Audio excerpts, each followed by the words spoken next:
তরুপাসনের চ্যানেলে আপনাদের স্বাগত জানাই।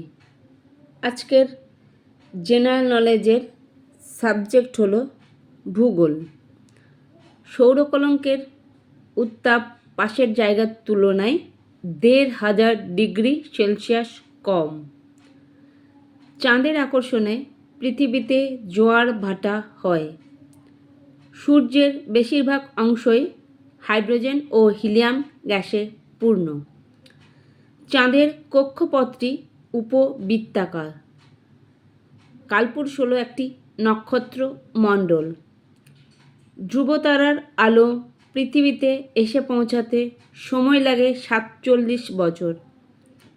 বিজ্ঞানীদের অনুমান একটি নক্ষত্র জগতে প্রায় ১০,০০০ কোটি নক্ষত্র থাকে। আকাশগঙ্গার ব্যাস প্রায় ১,০০,০০০ আলোকবর্ষ। সূর্যের ব্যাস পৃথিবীর ব্যাসের প্রায় ১০৯ গুণ। বুধ হল একটি অন্তস্থ গ্রহ। সূর্যকে একবার প্রদক্ষিণ করতে বৃহস্পতির ১২ বছর সময় লাগে।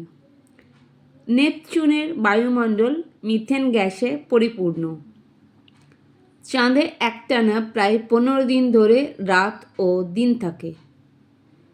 দক্ষিণ গোলার্ধের মেরু নক্ষত্র হল হ্যাডলির অক্ট্যান্ট। সূর্যকে একবার পরিক্রমণ করতে বুধের সময় লাগে ৮৮ দিন। উল্কাপাতকে তারা খসা বলা হয়। সম্প্রতি ইউরেনাস গ্রহটির বলয় আবিষ্কৃত হয়েছে। বুধ ও শুক্র গ্রহের কোনো উপগ্রহ নেই। সূর্যের মোট উত্তাপের ২০০ কোটি ভাগের মাত্র ১ ভাগ পৃথিবীতে পৌঁছায়। সূর্যের গায়ে কালো দাগগুলি হল সৌর কলঙ্ক। নক্ষত্রের নিজস্ব আলো ও উত্তাপ আছে। নমস্কার।